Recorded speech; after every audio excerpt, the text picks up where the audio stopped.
আমাকে মেরে ফেলার সব আয়োজন শেষ। অনেকগুলো মহিলা মিলে ষড়যন্ত্র করছে আমাকে মেরে ফেলার। প্রতি রাতে দুঃস্বপ্ন দেখে আমার ঘুম ভেঙে যায়। চোখগুলো বড় বড় করে বিভ্রান্ত ভঙ্গিতে মহিলাটি কথাগুলো বলে যাচ্ছে।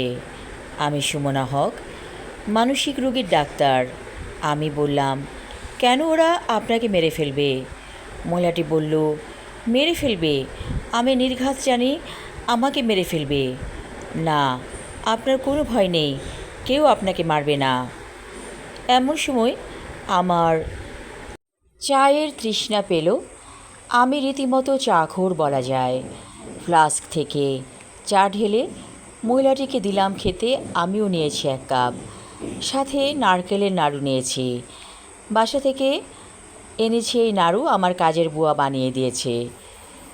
আমি বললাম, আপনার নাম কি? রীতা। মহিলাটি বলল, না তো, আমার নাম রীতা না, আমার নাম পলি। ও আচ্ছা পলি, এই যে নারকেলের নাড়ু, খুব মজা খেতে, খান আর চা খান। মহিলাটি নারকেলের নাড়ুতে কামড় দিয়ে বলল, সত্যি তো অনেক মজা।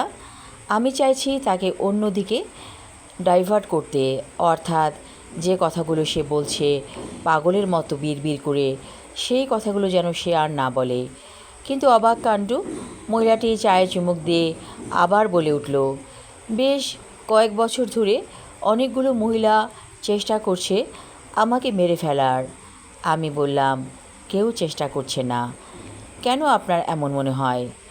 পলি বলল, কারণ আমি মা হতে পারিনি, এটাই আমার অপরাধ। আমি বললাম, সমস্যাটা কার, আপনার না আপনার স্বামীর? ডাক্তার কি বলেছে? পলি মাথা নিচু করে বলল, ডাক্তার তো বলেছে আমার স্বামীর সমস্যা আছে। আমি বললাম, তাহলে তার সমস্যা নিয়ে আপনি কেন নিজেকে অপরাধী ভাবছেন? আপনার তো সমস্যা নেই। মহিলাটি বলল, সমাজ তো মানবে না, সমাজ তো আমাকে চোখে আঙ্গুল দিয়ে দোষারোপ করছে। আর আমি যেখানেই যাই না কেন, মহিলাগুলো আমাকে খারাপ কথা বলে, আমি নাকি খারাপ মহিলা। আচ্ছা বলুন তো, আমি কেন খারাপ কাজ করব? আমার বয়স হয়েছে, আমি তো এরকম কথা কখনো শুনিনি। আমার ডায়াবেটিস আছে, আমি হাঁটতে যাই, ওরা আমাকে বলে আমি পুরুষ সঙ্গী নিয়ে ঘুরে বেড়াই। অথচ আমার স্বামী ইমন আমাকে বলেছে, তোমার যা ইচ্ছে তাই করবে, তুমি সমাজকে কেয়ার করবে না। কিন্তু আমি তো সমাজ কেয়ার করছি। আমি বিকেলবেলা হাঁটতে যাই, মাঝে মাঝে চায়ের দোকানে বসে একটু চা খাই, কারণ মাইন্ডটাকে ফ্রেশ করা দরকার। মাঝে মাঝে আমি দুপুরে বের হয়ে যাই, কারণ আমার শরীরে ভিটামিনের অভাব। ভিটামিন ডি থাকে রোদে, তাই আমি দুপুর টাইমে বের হই। মহিলাগুলো এতেও সন্দেহ করে আমাকে, শুধু খারাপ কথা বলে। আচ্ছা, ওদের কি খেয়ে দিয়ে কোনো কাজ নেই? ওরা কি মনে করে মানুষ শুধু খারাপ কাজ করে বেড়ায়? আমি তাকিয়ে আছি পলির দিকে। বললাম, আপনি তো শিক্ষিতা মহিলা, দেখে মনে হচ্ছে। কোথায় লেখাপড়া করেছেন? পলি বলল, আমি ঢাকা বিশ্ববিদ্যালয় থেকে লেখাপড়া শেষ করেছি। আমি বললাম, তাই নাকি? অনার্স সহ মাস্টার্স করেছেন, তাহলে জব করলেন না কেন? পলি বলল, শুধু বললাম না, একটা বাচ্চা চেয়েছি, শুধু একটা বাচ্চা, কোল জুড়ে আসবে, আমাকে মা বলে ডাকবে, আমার স্বামীকে বাবা বলবে, ওর দাদা দাদু পাবে। কিন্তু ওরা আমাকে সন্তান হতে দিল না, সন্তান আসতে দিল না। আমি সুমনা হক বললাম, সন্তান তো আল্লাহর দান, ওরা বাধা দেওয়ার কে? পলি বলল, না, ওরা আমাকে অনেক তাবিজ করেছে, আমার স্বামীকে আমার কাছ থেকে ফিরিয়ে রেখেছিল। আমার স্বামী আমার কাছে আসেনি, আমার সন্তান তো আসমান থেকে পড়বে না। আমি একটু লজ্জা পেলাম। ছি পলি, সব কথা এভাবে বলতে নেই, লজ্জা আছে না? আপনার তো লজ্জা করা উচিত। কেন আমি লজ্জা পাবো? যে জিনিসটা সত্য আমি বলবো, চিৎকার করে বলবো। ছি ছি পলি, আপনি আরেক কাপ চা খান, চিৎকার করবেন না, তাহলে তো ব্যাপারটা পাগলামির পর্যায়ে চলে যাবে। পরই বলল, কেন ওরা আমার সাথে এমন করবে? আমার স্বামী স্ত্রী সম্পর্কের মধ্যে ওরা কেন বাধা হয়ে দাঁড়াবে? কেন আমার স্বামী আমার কাছে আসলো না? একটা ছোট্ট শিশু আমি পেলাম না, যে শিশুটা আমার বুকে হামাগুড়ি দিয়ে আসতো, আমাকে মা বলে ডাকতো। ঝরঝর করে এবার কেঁদে ফেলল পলি। আমি পলির কাঁধে হাত রাখলাম। বোন, তুমি কি জানো আমিও যে নিঃসন্তান? আমার স্বামী আমাকে ছেড়ে চলে গেছে।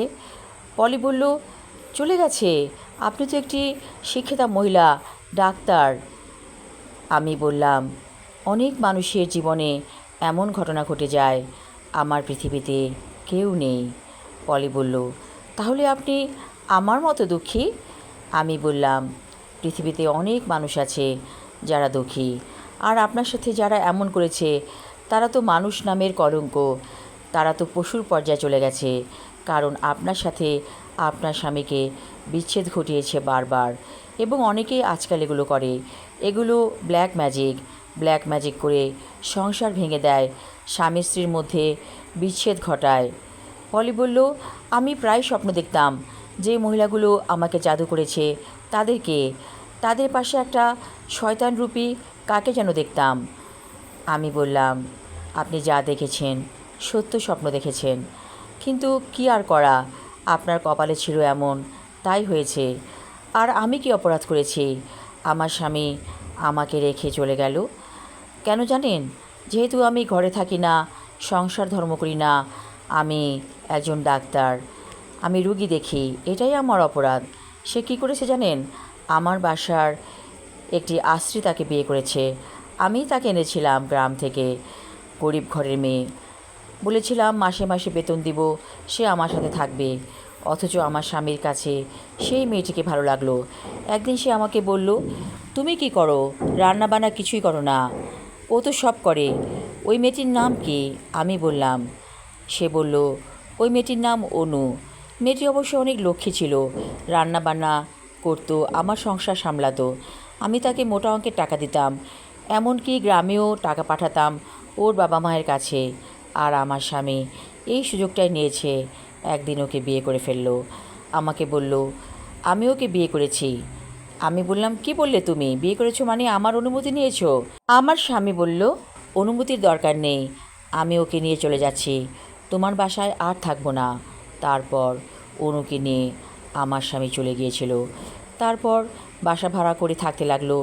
দিব্যি ও ঘরে দুটি সন্তান হয়েছে, এবং দুটোই ছেলে সন্তান। আমার ঘরে আল্লাহ সন্তান দেয়নি, তার ঘরে হয়েছে, এটাই আল্লাহর হুকুম। পলি বলল, তাহলে কি আমি আমার স্বামীকে ছেড়ে চলে আসব? আমি বললাম, আপনার স্বামীর সমস্যা, আপনার না। যদি আপনি সন্তান চান তাহলে আরেকটা বিয়ে করতে পারেন, ওই ঘরে হয়তো আপনার সন্তান আসবে। পলি বলল, কিন্তু আমি আমার স্বামীকে তো অনেক ভালোবাসি। ভালোবাসলে কি হবে, সন্তান আসতে হবে না? পলি বলল, আমি জানি আমার স্বামীর দোষ। আমি সুমনা হক সবসময় রুগীর সাথে নিজের সমস্যার কথা বলি, তখন রুগী অনেক আপন হয়ে যায় আমার।